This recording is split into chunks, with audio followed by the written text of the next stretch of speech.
Physical tutorials. My self Shreyansh और आज हम शुरू करने जा रहे हैं क्लास 10th का चैप्टर लाइट का पार्ट नंबर 25। पिछले लेक्चर में हमने क्या देखा था? पिछले लेक्चर में हमने बात की थी अबाउट द न्यूमेरिकल जो बेस्ड था पावर ऑफ लेंस पे, जिसमें हम कुछ बेसिक कॉन्सेप्ट भी सीखे थे और उसमें लेंस फॉर्मूला का भी हमने यूज किया था। तो आज मैं एक नया न्यूमेरिकल लेके आया हूँ। ये देखो, जितने भी न्यूमेरिकल्स मैं बता रहा हूँ सारे एनसीईआरटी के या तो एग्जाम्पल्स हैं या फिर इन टेक्स्ट गिवन क्वेश्चंस हैं या फिर एक्सरसाइजेस के क्वेश्चंस हैं। ठीक है, तो आज का जो क्वेश्चन है ये क्वेश्चन हमारा थोड़ा सा डिफरेंट है। मैं कोशिश कर रहा हूँ कि हर एस्पेक्ट पे जितने भी तरह के क्वेश्चन बन सकते हैं उसका एक एक क्वेश्चन सॉल्व कर रहा हूँ, या फिर जो ज़्यादा सिंपल क्वेश्चन है उनको नहीं लेके चल रहा हूँ क्योंकि उनके जो बेसिक कॉन्सेप्ट हैं वो मैं सारे न्यूमेरिकल्स में बताता चल रहा हूँ। ठीक है, तो ये जो क्वेश्चन है ये थोड़ा सा डिफरेंट है, इसमें एक वर्ड यूज हुआ है जो थोड़ा डिफरेंट है, और साथ में आज के न्यूमेरिकल में हमको मीन्स न्यूमेरिकल कैलकुलेशन नहीं करना है। यहाँ पे हमें क्या करना है, तो यहाँ पे हमें थ्योरेटिकल एस्पेक्ट देखना है। ठीक है, थ्योरी अगर क्लियर है तो ये आंसर आप 2 मिनट में मीन्स 2 मिनट भी नहीं लगेगा, 1 मिनट में इसका आंसर आप बता सकते हो। ठीक है, तो चलो देखते हैं कि क्या है आज का क्वेश्चन। ओके, देखो क्वेश्चन क्या कह रहा है, we wish to form an erect image. कैसी इमेज? इरेक्ट। इरेक्ट का मतलब सीधा, इन्वर्टेड का मतलब उल्टा। ठीक है, तो we wish to form an erect image of an object using a concave mirror. Concave mirror का यूज करना है और इरेक्ट इमेज बनाना है। तो अगर आपको थियरी क्लियर है तो डायरेक्टली आप बता सकते हो कि कॉनकेव मिरर किस केस में इरेक्ट इमेज बनाएगा। जो मैंने image formation by concave mirror बताया है, ऊपर आई बटन में लिंक मिल जाएगा, अगर नहीं देखे हो तो देख लेना। कॉन्सेप्ट पूरा उसका क्लियर कर लो, इस बेस पे कई सारे क्वेश्चंस बन सकते हैं। तो एकदम ये याद रखो कि कौन सा मिरर कब कैसी इमेज बनाता है, थ्योरेटिकल एस्पेक्ट है ये।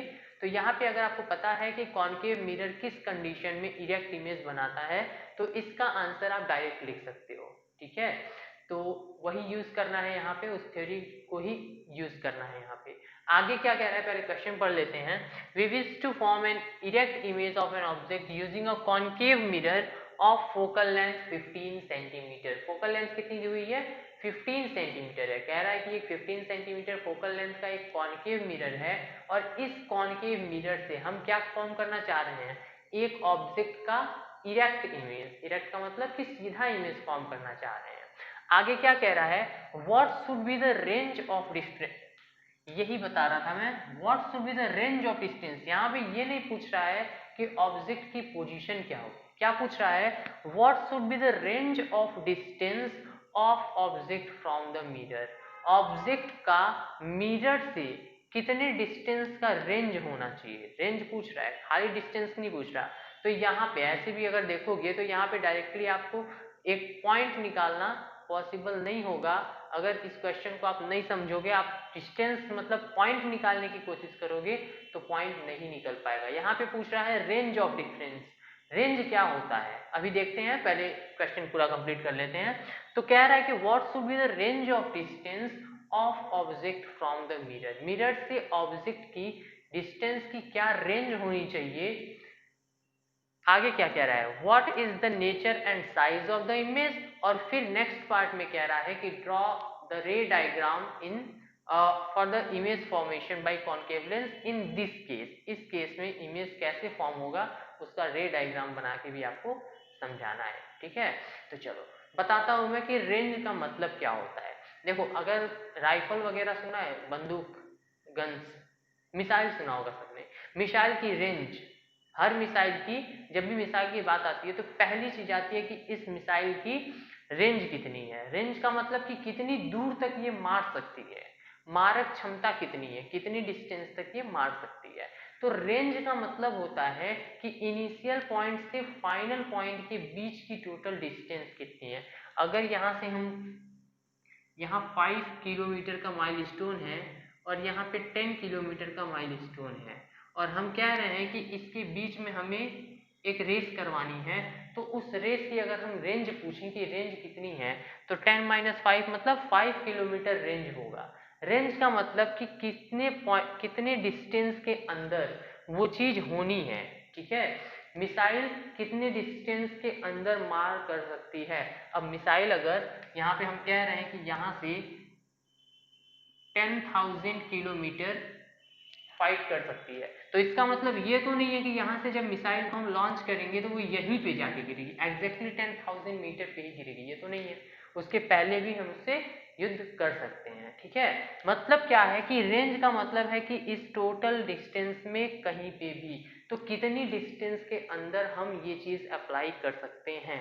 ठीक है, तो यहाँ पे क्वेश्चन में कह रहा है कि क्या रेंज होगा, कितने डिस्टेंस के अंदर हम ऑब्जेक्ट को रखेंगे तो हमारी जो इमेज बनेगी वो इरेक्ट बनेगी। तो इसका क्वेश्चन आंसर आपको डायरेक्टली थियोरेटिकल पार्ट से मिलेगा। थ्योरी में याद करो मैंने क्या बताया था, तो चलो एक प्रैक्टिकली भी एक्सप्लेन कर देता हूँ।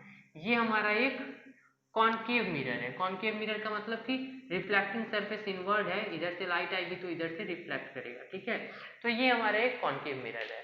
अब यहाँ पे ध्यान दो कि अगर हम इमेज को, ये मान लो फोकल लेंथ, ठीक है, और ये पोल है, तो अगर हम इमेज को कहीं पे भी रखेंगे, इधर मान लिया यहाँ पे रखे, ठीक है, तो इस कंडीशन में ये पैरेलल रेज जाएगी और पैरेलल रेज टकरा के कहाँ से जाती है, फोकस से। ठीक है, तो यहाँ से पास होगी। दूसरी रेज हम अगर फोकस से चाहे तो पास करवा सकते हैं, फोकस से पास करेगी तो पैरेलल हो जाएगी, ऐसे ले सकते हैं, या फिर हम एक रे और यूज कर सकते हैं। अगर यहाँ से डायरेक्टली हम यहाँ पे इंसिडेंट करवाते हैं तो ये डायरेक्टली ऐसे आएगी। ठीक है, तो इन तीनों में से किसी दो रेस का यूज करके हम इमेज का फॉर्मेशन बता सकते हैं। तो यहाँ पे हमें क्या दिख रहा है कि अगर हम इस साइड में रख रहे हैं तो कहीं पे इधर बन रहा है। ठीक है, ऐसे मतलब देखेंगे अगर तो इधर कहीं भी रखेंगे हम, ठीक है, इस साइड में हम कहीं भी रखेंगे तो इसकी इमेज इसी साइड में बनेगी।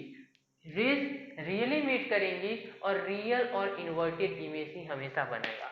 हमें क्या बनाना है, हमें बनाना है erect image, real and inverted नहीं, वर्चुअल एंड इरेक्ट। वर्चुअल के साथ इरेक्ट आता है ना, तो क्वेश्चन में कहा है कि वर्चुअल बनाना है। तो वर्चुअल किस केस में बनेगा, वर्चुअल सिर्फ एक केस में पॉसिबल है, अगर यहाँ फोकल लेंथ है, फोकस है, ठीक है, और फोकस से पोल के बीच में अगर हम रखते हैं, ठीक है, फोकस से पोल के बीच में अगर ऑब्जेक्ट रखते हैं तो इस कंडीशन में क्या होगा, ये पैरेलल रेज जो जाएगी, ठीक है, वो पैरेलल रेज टकरा के कहां से पास करेगी, फोकस से पास करेगी ना। और इसके बाद अगर हम ये वाली रेज ले लें तो ये टकरा के सेम एंगल पे, जितना एंगल ये होगा सेम एंगल पे रिफ्लेक्ट बैक हो जाएगी। अब यहाँ पे अगर ध्यान दो तो यहाँ पे क्या दिख रहा है कि ये वाला एंगल, ये वाला जो है ये इससे ज्यादा है, मीन्स ये दोनों रेज जो है ये पैरेलल नहीं है, ये एक दूसरे से दूर जा रही है, आगे चल के ये और दूर चली जाएंगी। यहाँ पे डिस्टेंस कम था, आगे और दूर चल के जाएंगी, मतलब कि इसको हम कितनी भी दूर तक ड्रॉ कर लें ये आगे चल के कहीं मिलेंगी नहीं।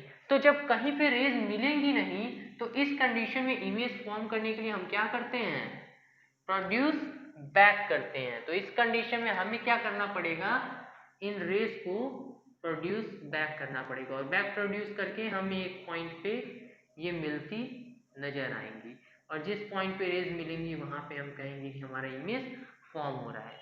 तो अब देखो फोकस के बाद आप कहीं पे भी रखोगे होगा क्या, अगर यहाँ पे भी रखते हो जस्ट फोकस के बाद, तो यहाँ से भी रेज जो है ये इसके पीछे ही आएगी, मतलब ये वाला एंगल इससे थोड़ा सा कम जरूर होगा। ठीक है, मतलब क्या, ये थ्योरी में एक्सप्लेन कर चुका हूँ, पूरा सारे पार्ट्स एक्सप्लेन किया, तो उसको जरूर देख लेना, उसके बिना न्यूमेरिकल फंस जाएगा फिर। ठीक है, तो यहाँ पे एक्सप्लेन कर दिया हूँ। खैर, तो सिर्फ एक ही कंडीशन है कि अगर हम फोकस और पोल के बीच में रखेंगे, अब देखो यहाँ पे पूरा ये फोकस और पोल के बीच की डिस्टेंस हम कह रहे हैं, तो इस पूरी डिस्टेंस में हम कहीं पे, यहाँ पे भी रख सकते हैं, यहाँ पे भी रख सकते हैं, यहाँ पे भी रख सकते हैं, तो इसको हम कहेंगे रेंज। इसलिए यहाँ पे डिस्टेंस नहीं पूछा है, रेंज पूछा है कि क्या रेंज होगा कि उसको हम रख सकते हैं। तो इस पूरे डिस्टेंस में हम कहीं पे भी रख सकते हैं। तो पहली चीज दिया क्या है, फोकस दिया है 15 सेंटीमीटर, सॉरी फोकल लेंथ दिया हुआ है 15 सेंटीमीटर। तो यहाँ पे हम देख सकते हैं आंसर क्या लिखेंगे, आंसर हम लिख सकते हैं कि द पूरा स्टेटमेंट लिखना, the concave mirror forms an erect image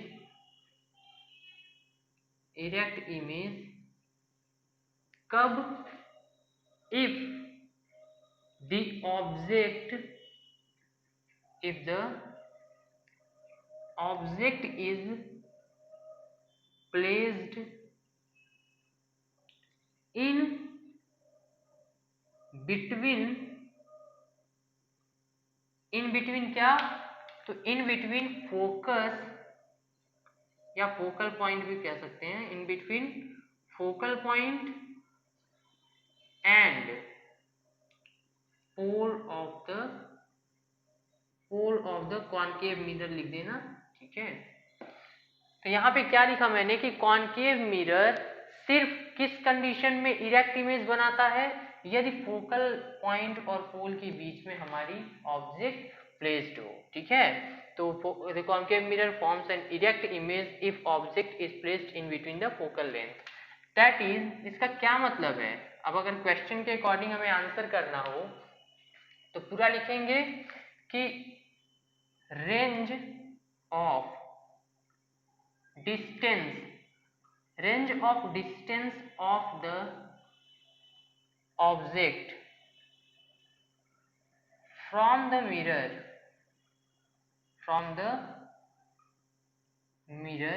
is, कितनी डिस्टेंस पे, ये मिरर है और यहाँ पे फोकल लेंथ है, ये फोकल लेंथ पूरी 15 सेंटीमीटर है, तो रेंज कितनी होगी, तो mirror is range of distance of the object from the mirror is 15 centimetre, 15 centimetre तक डिस्टेंस पे हम ऑब्जेक्ट को रख सकते हैं, और 15 सेंटीमीटर के अंदर कहीं पे भी रखेंगे तो इमेज हमारी इरेक्ट बनेगी। तो ये तो हो गया हमारा फर्स्ट पार्ट कि क्या रेंज होगा। दूसरा है what is the nature and size of the image, nature और साइज पूछ रहा है। तो पहली चीज तो दे दी है, इरेक्ट कहा है, तो मैं एकदम रटवा डाला था कि जब भी इरेक्ट बनेगा तो वर्चुअल होगा, वर्चुअल एंड इरेक्ट, ठीक है, ये एकदम याद रखना, virtual and erect, real and inverted. उसके बाद पूछा है साइज और रे डायग्राम बनाने के लिए कहा है, तो पहले हम रे डायग्राम बना लेते हैं, फिर बाकी चीज को हम एक्सप्लेन करेंगे। तो चलो रे डायग्राम बना लेते हैं। एक हम लेंगे प्रिंसिपल एक्सिस, ठीक है। अब देखो प्रिंसिपल एक्सिस के बाद हम एक बनाएंगे अपना कॉनकेव मिरर, ठीक है। अब इस कॉनकेव मिरर से हमें फॉर्म करना है इमेज, तो इमेज मान लो यहाँ पे हमने ले लिया फोकस अपना, ठीक है, और ये हमारा पोल है, पोल मतलब ये, ठीक है। तो अगर हम यहाँ पे अपना ऑब्जेक्ट रखते हैं, ठीक है, ऑब्जेक्ट हम यहाँ पे प्लेस करेंगे, तो रेस कहाँ से जाएंगी, एक तो रेस पैरेलल वाली हम ले लेते हैं, पैरेलल रेस टकरा के हमेशा कहाँ से पास करेगी, फोकस से पास करेगी, और फोकस से पास करने वाली रेस पैरेलल हो जाएगी, ये चीज एक्सप्लेन कर चुका हूं, ठीक है, ये हो गया। और दूसरा जो हम पोल पे इंसिडेंट करवाएंगे, जो रेस हम पोल पे इंसिडेंट करवाएंगे वो सेम एंगल पे बाउंस बैक करेगा, ठीक है, सेम एंगल पे बाउंस बैक करेगा। तो ये रेस इधर गई टकरा के इधर आई, और ये जो रेस इधर गई वो टकरा के इधर निकल गई, ठीक है। देखो एरो बनाना कंपलसरी है, एरो नहीं बनाओगे तो पूरा क्वेश्चन आपका गलत हो जाएगा, ठीक है, एक भी नंबर नहीं मिलेगा, एरो मोस्ट इंपॉर्टेंट है। अब इन दोनों रेस को अगर हम आगे बढ़ाते हैं तो क्या ये कहीं पे मिलेगा, नहीं मिलेगा, कहीं नहीं मिलेगा, अभी एक्सप्लेन कर चुका हूं। तो इसको हम प्रोड्यूस बैक करेंगे। अब जब हम इसे बैक प्रोड्यूस करेंगे तो इस कंडीशन में क्या होगा,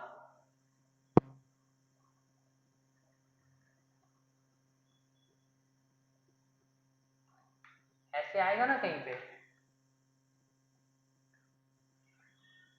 और बड़ी लाइन ले लेते हैं, ठीक है। देखो बैक प्रोड्यूस जब हम करेंगे तो ये काफी दूर जाके कहीं पे मिलेगा।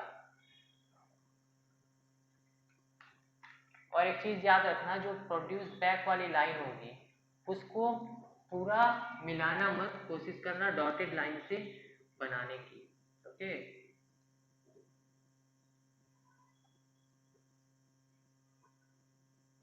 ठीक है।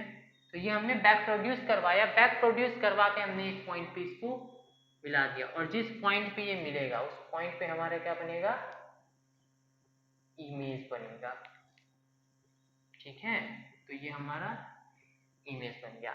अब एक बात बताओ, यहाँ पे हमारा फोकस था, यहाँ पे पोल था, रेज रियली मीट नहीं कि वर्चुअल हम लोग पीछे मिलाए हैं, तो इससे हमारा क्या हुआ, वर्चुअल एंड इरेक्ट इमेज बना। साइज क्या दिख रही है, साइज मैग्नीफाइड है, ऑब्जेक्ट इतना बड़ा है, इमेज इतना बड़ा है, तो size of the image magnified है, ठीक है। तो दूसरा चीज हो गया कि what is the nature, nature हमारा वर्चुअल एंड डायरेक्ट हो गया। साइज ऑफ द इमेज, तो size of image is magnified, ठीक है। इमेज कैसी है, मैग्नीफाइड बनेगी। यहाँ एग्जैक्ट साइज नहीं बता सकते क्योंकि हमें ना ही ऑब्जेक्ट की हाइट दी हुई है और ना ही हमें कोई और डाटा दिया हुआ है, ठीक है। तो यहाँ सिंपली हम इतना बता सकते हैं कि जो इमेज होगी वो मैग्नीफाइड होगी, ठीक है।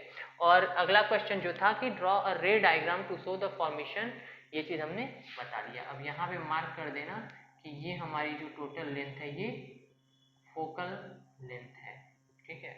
तो फोकल लेंथ मतलब F से P के बीच में हमें कहीं पे इंसिडेंट इमेज को पुट करना है, सॉरी ऑब्जेक्ट को पुट करना है, ठीक है। तो this was all about this question. इस क्वेश्चन में नया क्या था, इस क्वेश्चन में नया था range, range of the distance. अगर रेंज पूछता है तो रेंज से घबराना मत, रेंज का मतलब है कि कितने डिस्टेंस के बीच में हम इस ऑब्जेक्ट को प्लेस कर सकते हैं। तो रेंज में देखो हर में देखो, जैसे इसमें कॉन्केव में हम देख रहे थे कि हर जगह रियल एंड इन्वर्टेड बन रहा था, लेकिन एक कंडीशन था जहाँ पे वर्चुअल एंड डायरेक्ट बन रहा था। ऐसे ही लगभग सारे मिरर्स और सारे लेंसेज में एक आध सिंपल मीन्स कह सकते हैं स्पेशल केस है, सारे में नहीं है, कुछ में है। तो स्पेशल केस को जरूर याद रखना क्योंकि वहां से इंपॉर्टेंट क्वेश्चन बनने के बहुत ज्यादा चांसेस होते हैं, ठीक है। तो चलो एक क्वेश्चन और बताने वाला था, लेकिन चूंकि ज़्यादा एक्सप्लेनेशन की वजह से थोड़ा लंबा हो गया वीडियो, तो बाकी नेक्स्ट वीडियो में देखेंगे। इस लेक्चर में बस इतना ही, मिलते हैं नेक्स्ट चैप्टर में, तब तक